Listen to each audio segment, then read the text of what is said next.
ビジネスマンとしてもダメですけど、それを管理職にしちゃったらもう最悪ですよ。論外です、本来ね。組織を任せたくないダメな管理職の特徴っていうところで、門司社長がこういろいろ管理職を見られてきたとか、実際に経験されているところもあったりすると思うので、そのあたりを門司社長からお話をお伺いできればと思いますので、よろしくお願いいたします。お願いします。ダメな管理職の特徴、はい、責任感ですかね。なるほど。やっぱり自責か他責かってすごく大事だなと。管理職って究極の中間管理職じゃないですか。はい、上からも言われ、下からも言われ、はい、なんならお客様からも言われ、なんで俺のせいか私のせいかってこう思ってしまうことも多いと思うんですけど、やっぱりそこでどういう、思考言動行動になるかによって結構やっぱ見られてますし、そこで出ちゃうかなと。本来であれば中間管理職っていうのは、社長としてはですよ、私は部長のレイヤーだと、このレイヤーがあって、社長として部長課長たちに合わせて、でその範囲も広いので、ここに合わせてメッセージを発信したりとか、はい、こうしていきたいとかっていうわけじゃないですか。でこの中間管理職はダメな例はそのまんま、社長がこう言ってるからとか、首相が決めたからとか、会社が決めたからっていう人がダメですよね。これは僕からしたら他責だし、ミドルマネージャーとしての仕事してないと。だって別に社長が言ったものそのまんま伝えたりとか言うんだったら、あなたにいる意味ないじゃないですかと。だって別に今でこそ社内 SNS とか何でもいいから発信すればいいし、いる意味ないじゃないですか。もう一回言いますけど、社長としてはここのレイヤーに向けて広く、いろんな人がいますからね、レイヤーとしては一緒ですよね。部長とか課長とかこの人たち向けに言ってるわけですよね。それをやっぱり社長が何を言わんとしているのかをちゃんと理解して、でこれを自分たちがメンバーにどう言語化したりとか、どう具体化して伝えるかっていうことを咀嚼してやっぱやるのが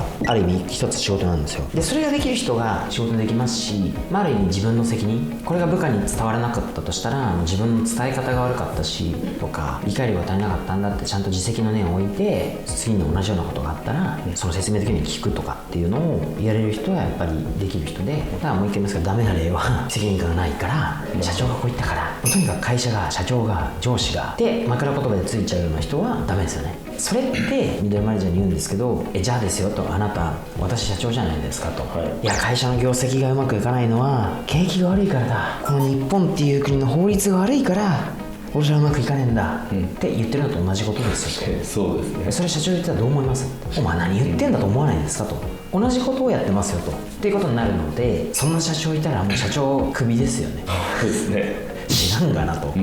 なのでやっぱり責任感すごく大事で、他責にしない。もう一個言うと、はい、失敗した時に次にどうするかをちゃんと考えられる人、正直社会でいろいろやってったら全部初体験ですから、部長だって初めてかもしれない、マネージャーだって初めてかもしれない、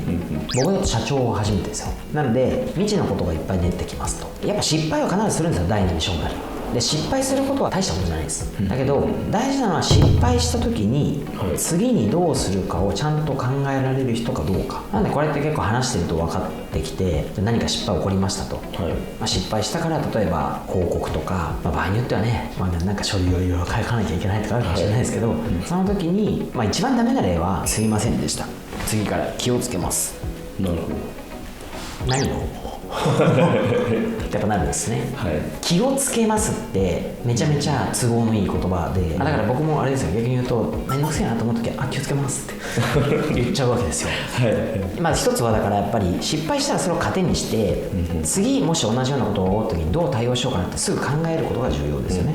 で次考えたらそれを具体的にじゃあ何を変えますかっていうことを考えないといけないんですね。とにかくダメな人はすいませんでした、気をつけます、何よってなるんで、とにかく謝ることは謝るで、失敗を認めるで、何が原因だったかちゃんと考えるで、これが原因だと思うから次同じことを起こさないためにも行動を改善します、でこの改善が具体的に何よっていうのがやっぱりちゃんと入ってるで、ここまでやってくれたら分かった頼むわで終わるっすよ。でもすいませんでした、次から気をつけます、何をって何を気をつけるの？いやちゃんと言って聞かせます。誰に？いつ？何を？ってなるじゃないですか。確かにいつも大事ですよね。ロジシンで言ったら5W1H みたいな、この基本だと思うんですよ、ビジネスマンとして、本来何かその今言った話であれば、いつはい、何をどこで誰になぜですかで具体的にどのようにやるんですかと、でこういうところがちゃんと考えられていて説明ができて、で必ずやっぱりその 5W1H とかを使うと、例えばいつっていうのは単純に何月何日、最低でも日付が入りますよね、はい、そういった感じで何をっていうのも具体的な、要はやったかやってないかって分かるようになっていること、でこういうことがやっぱりちゃんとできている人だとこっちもあんまり余計なことを言う必要はないので、もちろんこの内容がもっとこうした方がいいんじゃないかっていうのはあるかもしれないですけど、でも別に問題ないですよ。これがマジない人がダメですね。次も同じ失敗しやすいですね。しまくります。また気をつけますってビジネスマンとしてもダメですけどそれを管理職にしちゃったらもう最悪ですよ。なるほど、多責思考だし、失敗した時にすいません気をつけますって言ってるような人はもうビジネスマンとしてもダメですけどそうですね、論外です本来ね。責任感、失敗した後に何をするかを考えられるかっていうところだと思うんですが、ここがしっかりできていないと、そもそも管理職、マネージャーとかリーダーとかに向いてないですよっていうところもありますし、そもそもビジネスマンとしても良くないですよっていうところですかね。そうですね、ありがとうございます。まとめますと、組織を任せたくない、ダメな管理職の特徴はということで、一つ、責任感がない人、多責思考な人、2つ目は、